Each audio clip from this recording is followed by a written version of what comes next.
Why go to a real recording studio when you can record in somebody's living room that has real couches for sound diffusion? I highly recommend doing it with your sister's boyfriend. Hey friends, and welcome back.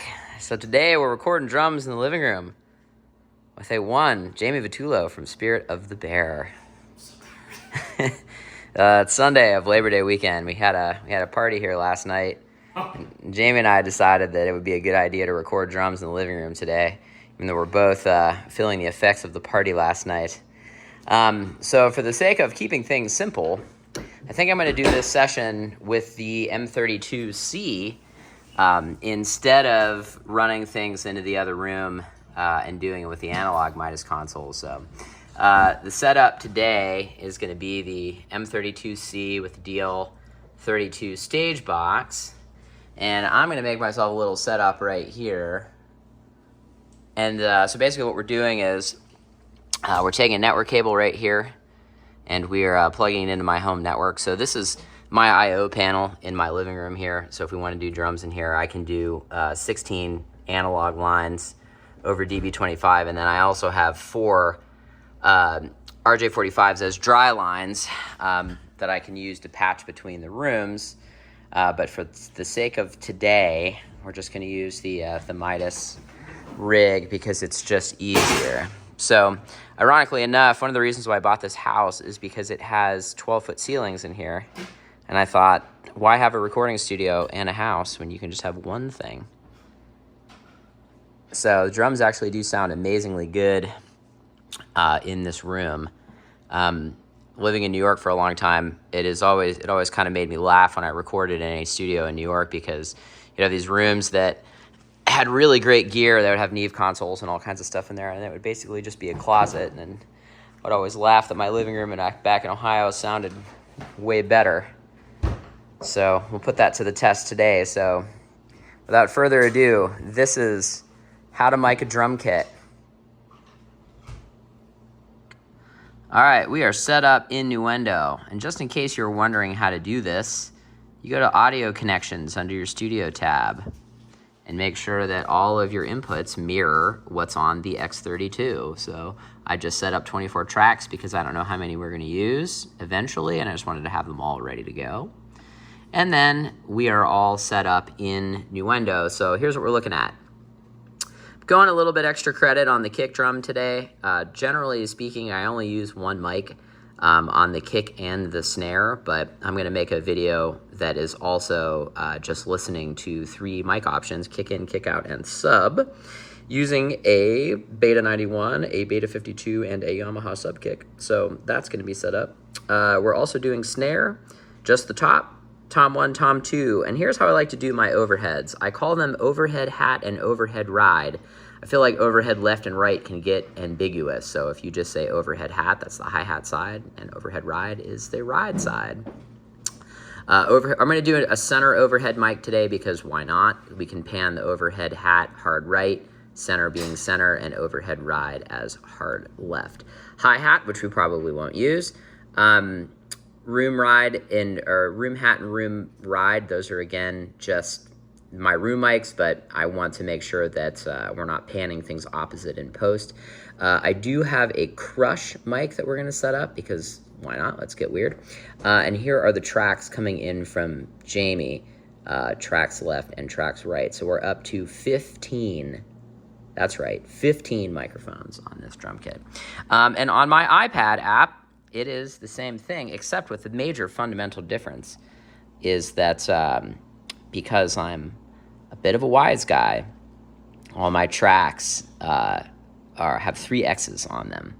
It auto-corrects. One of my finest moments when that happened. And when I used to work at a club and somebody used to send me track lines, I used to joke and say, just so you guys know, it's spelled with 3 X's. And it always would get a laugh. Except today. All right. All right, let's put mics on these drums. All right, so just a bit of housekeeping before we go. Recording session, on stage, anything. I kind of do this the same way. So instead of carrying a track sheet around with me, the way that I like to get a stage wired is to label my snakes. And so here's what we're going to do. So this is just a little 8-channel Hosa guy here. So the other thing I like to do is I like to change my spike tape color per show, because I know what revision I'm on. So oftentimes I will leave myself little Easter eggs like that. Input lists are like that too. I'll change colors on them just because I know that if a venue has a specific color, they have the accurate input list. So, all right, we're gonna do kick in, kick out, kick sub, snare. Okay, and then we're gonna do tom 1, tom 2. Overhead hat, overhead ride. Okay, so we'll just plug this in right down because this is 1-to-1. So I've got all my snakes. I've got 3 snake heads that are around here, and basically I've just arranged them into areas of the highest concentration of common inputs. So the next thing that I'm doing is I've got this loom that has an Edison and 2 XLRs on it. This is what we're going to use to feed James' headphone amp. So we're going to set him up an aux send on the console. So we're going to do a stereo send. So we're going to have left and right here. And then I've also got a power plug over here that we will plug into the world's most expensive cell phone charger. If you want to see a video on how we make that, you know what to do. Upper right-hand corner of your screen. So I don't know if you can tell or not, but despite keeping many things in my life very messy, I do like to keep a neat stage. So this one little loom that I made is 50 feet. So it's got a 16.3 SO cable for power, and this is specifically for these little headphone amps that I keep in the studio. Sometimes it's nice for rehearsals too, if we're not running ears and we just want to keep everybody wired, and then that just keeps that nice and neat. The other thing that we're going to do is this is another LM product. These little fourplex multi-outlets. I think that they are just so convenient, and I try to include them into a lot of systems that I build.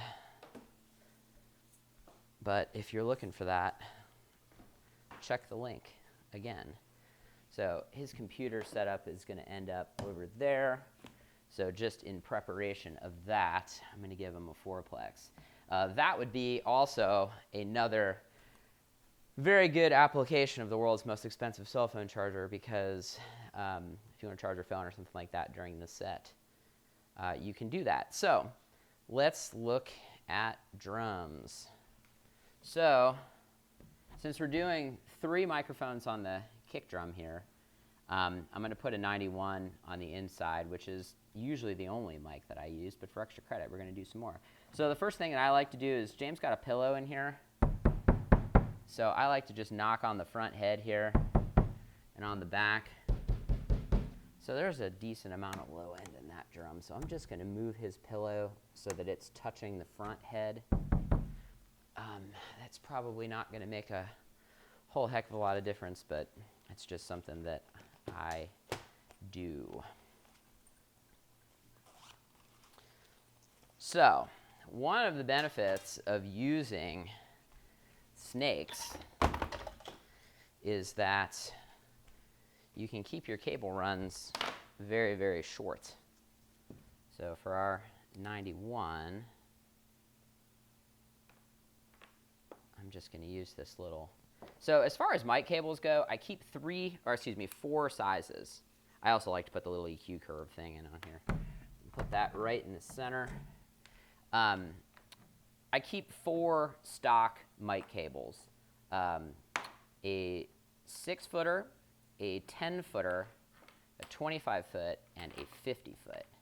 And generally speaking, I can cover any show on any stage with one of those stock lengths.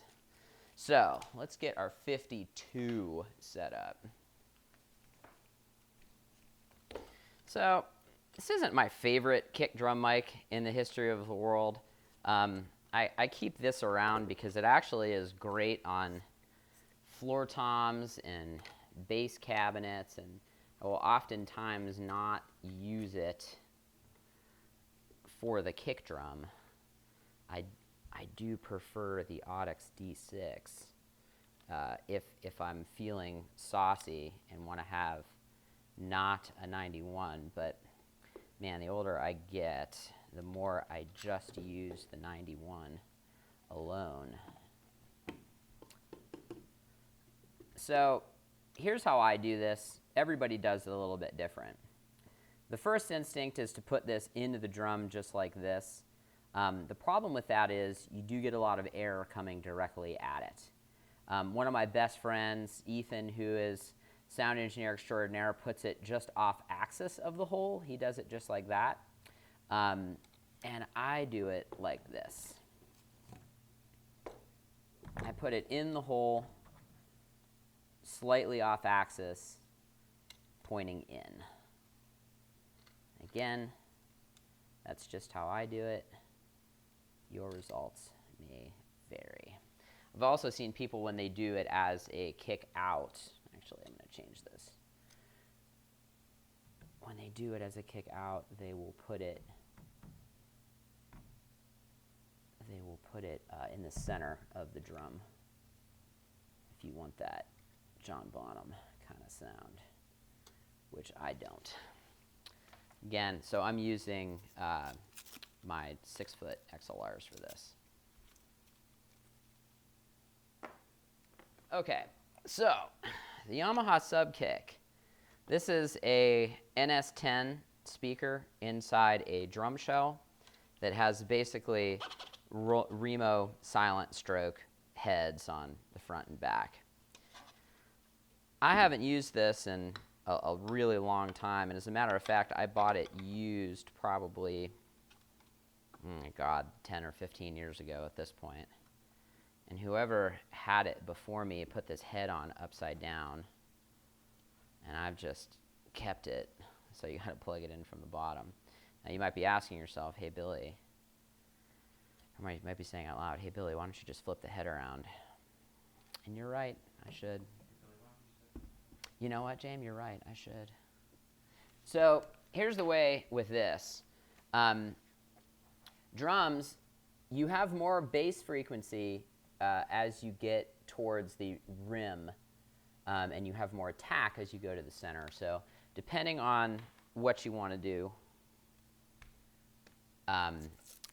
that'll just have to do some sound experimentation with how you set your sub kick up. I like to keep it in the center.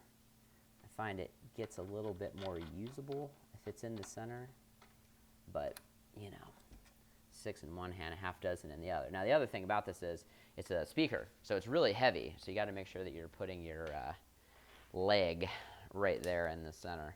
All right, snare drum. You beat me to it. I was just going to say that. So I was going to make a joke, and Jamie made it for me. A 57 on the snare drum, he says.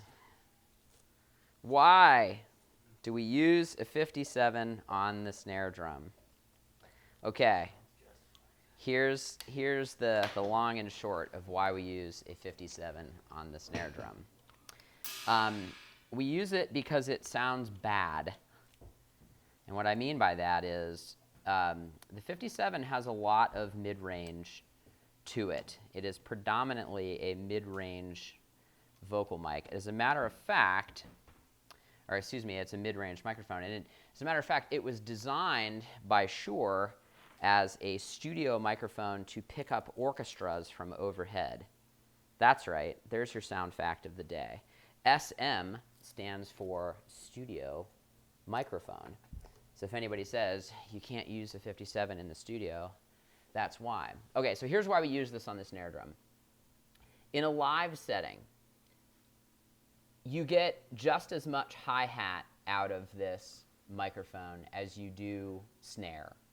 So we use a 57 live because it has a lot of high-frequency roll-off. So it will take a lot of the hi-hat out of the snare drum microphone by default, just from the mic model. So here's how I like to do it. Jamie has a deep-sounding drum, except maybe not today. So generally with him, I like to take it and point the microphone directly at the rim here. If you do want to get more attack, you can point the microphone at the center of the drum. But with James, I like to point it at the shell, at the rim here, because it takes a lot of the hi-hat out.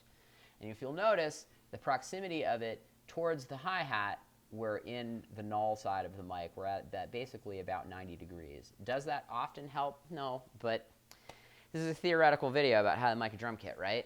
That's why you guys are here? Or is it just the YouTube comment section and tell me about all the things that I did wrong?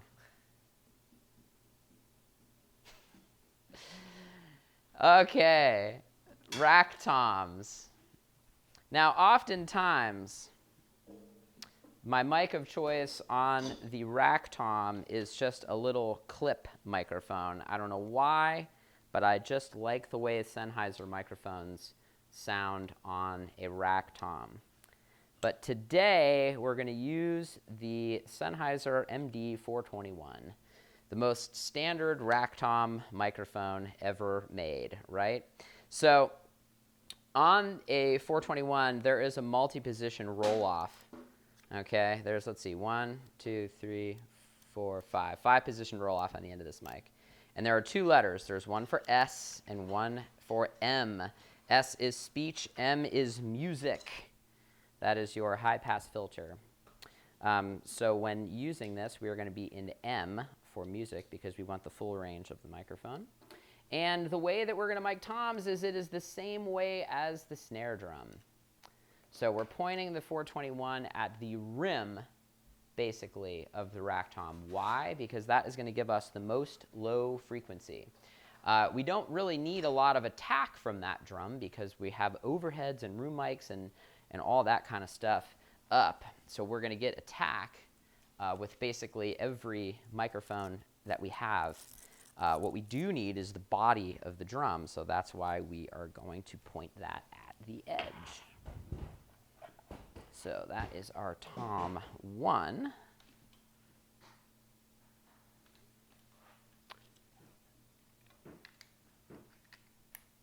Okay. And again, drums is all about getting as much rejection as you possibly can. So the closer you can get the spot mics, meaning the close mics on the drum, to the drum, the better. Some might say the more of you, the better. Okay, floor tom. We're going to stick with the Sennheiser family of microphones and use the E604, one of the most used microphones of all time. And you might be asking yourself, what does an E604 sound like? Well, it pretty much sounds like a 421. So again, the only reason I'm not using a 604 on the first rack tom is that Jamie has this extra credit suspension mount thing on that, and it is tricky to get a clip microphone on that. So this is going to be the first time that I switch over to my 10-foot XLRs.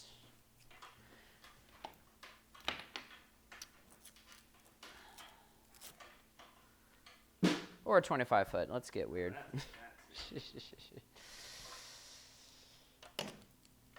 So floor toms, the same thing goes. The same theory holds true.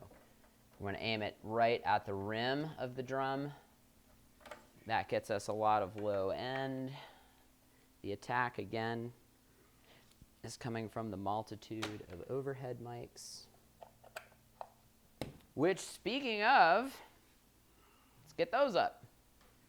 Okay, it's time for overheads. These are my favorite overheads, the AKG C451. For the money, I think these are absolutely amazing microphones.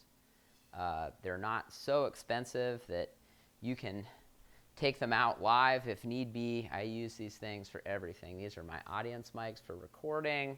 They're just among my favorite microphones.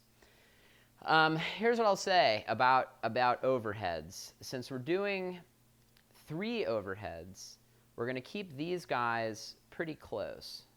Now, the theory is you want to point your overheads at the snare drum. Why, might you ask? Well, your overheads, the snare drum is the loudest thing on the drum kit. So you have to pick what is going to hit the microphone axis, or the microphone capsule off axis.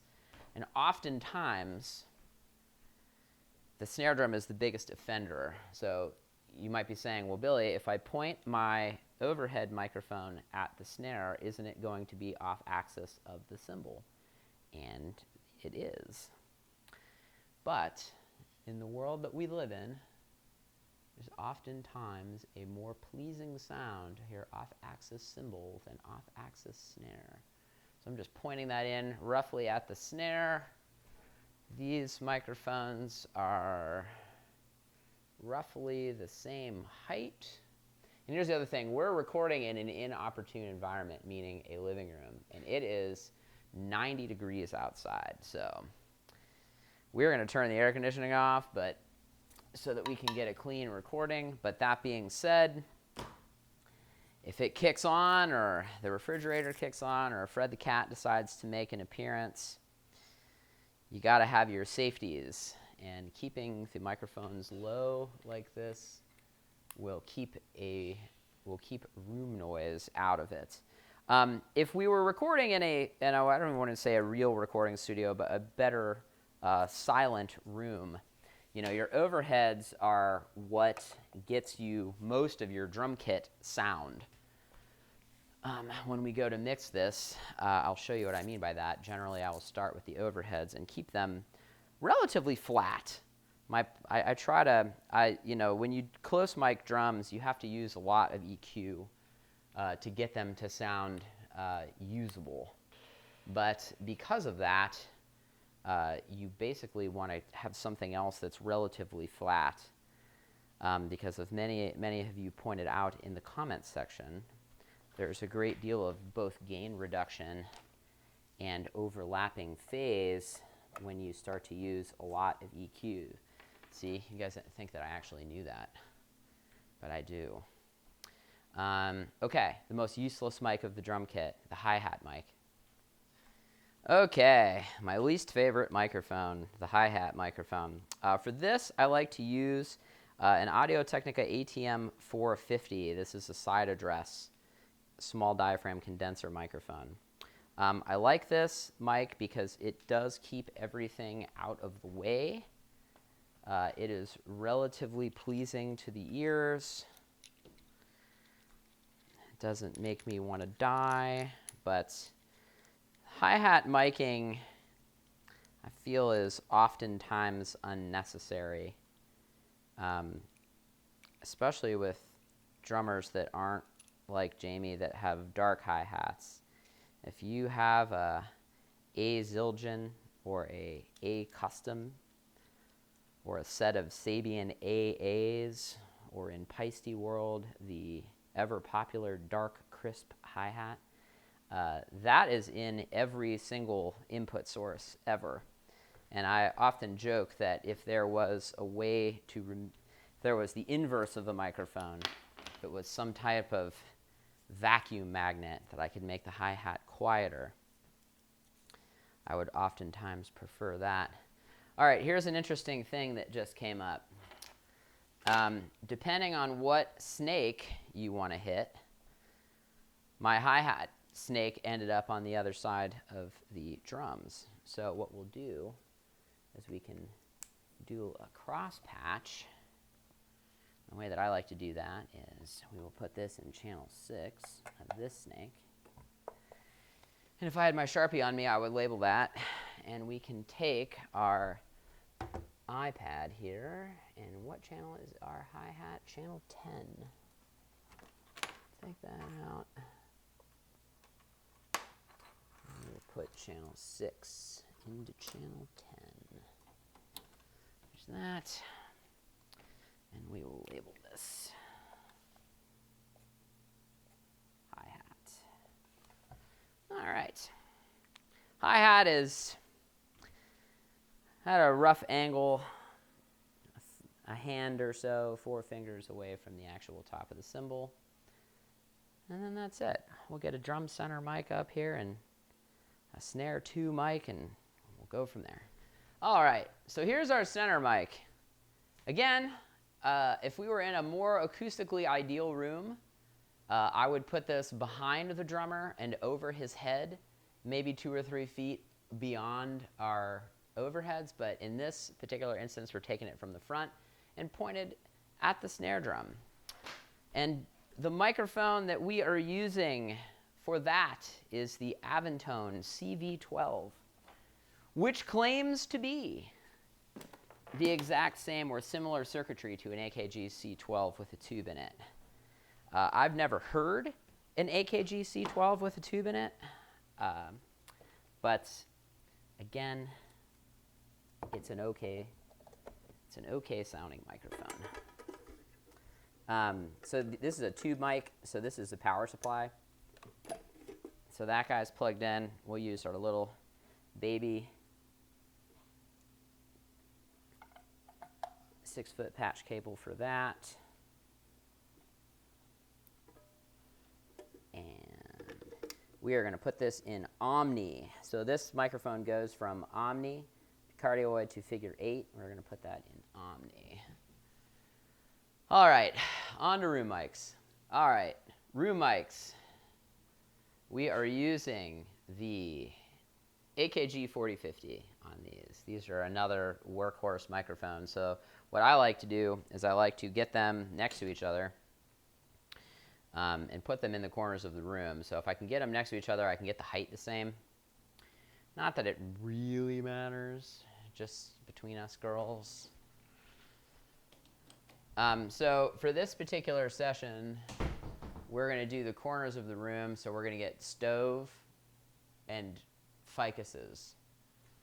If you don't have a stove or ficus in your recording session, then what are you even doing? So we're going to point this again using the snare drum. We're going to make a triangle that's going to go straight at the snare drum. And on this side, we're going to do the same thing. We're going to get a nice little bit of acoustic rejection from the ficuses, which are going to be very nice. I guess these aren't ficuses, they're more of a fern. Okay, and we'll get these patched in. Okay, so we're all mic'd up. We are ready to go. So, in our kick drum, we have a 91 on the inside, a 52 on the outside, and on the way outside, we have a sub kick. Snare drum is a 57 pointed at the edge of the rim, just like that. My least favorite instrument in the world, the hi-hat, is mic'd with a ATM 450. Tom 1 has the venerable studio champion, the MD 421, pointed right at the rim, just like that. And in second place, we have a E604, again pointed right at the rim. And the only reason really why I'm using the 421 again is because Jamie has this extra credit mount right here, and it's really difficult to get a clamp on it. We are doing a drum center, that is an Aventone CV12. Our overhead ride cymbal right here is a AKG 451. And our overhead hat side is also an AKG 451. And if you can kind of see where these are at right here, they're sort of pointed at the snare drum. We have the drummer. We have my messy kitchen, which again, I apologize. We had a party last night and we're still cleaning up. Room mics, AT4050 in cardioid. And just to give you an idea of where this is pointing directly at the snare drum. We're making a V. And on the other side, our Fern/Ficus mic is doing the same thing, pointing right at the snare drum to make a V. Actually, that is a bad camera angle. You can't really see it. It's not doing us justice, but it is pointing it out there. My recording setup here that we're doing this is where I'm living. I've got my Zoom recorder, so I'm gonna take a matrix out of the console. That way you can hear me getting drum sounds and me talking to Jamie, and we'll see what that sounds like. All right, James, start with the kick drum.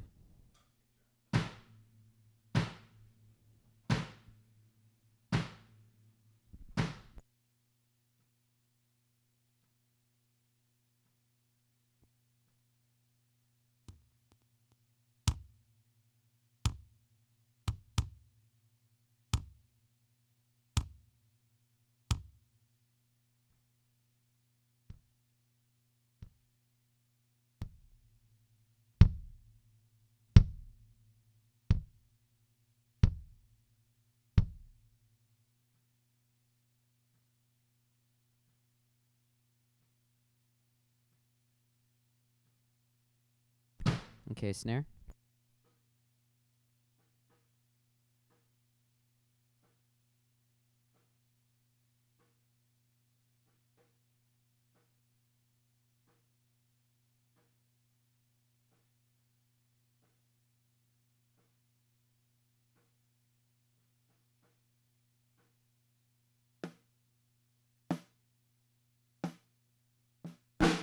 Okay, can you go kick snare for me?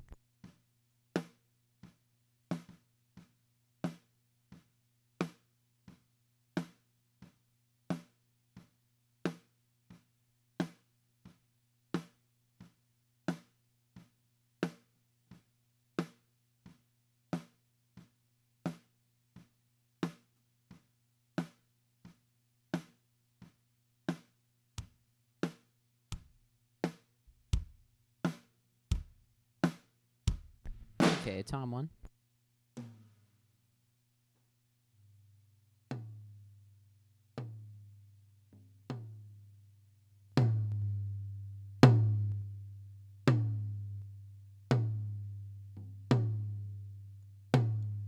Okay, tom 2.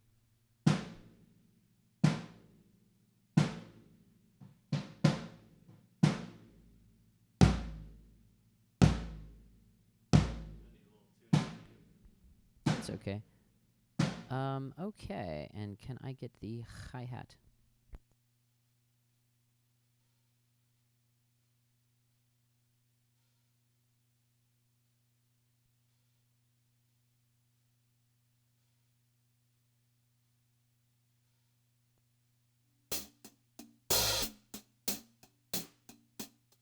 Okay, can I get the whole kit, please?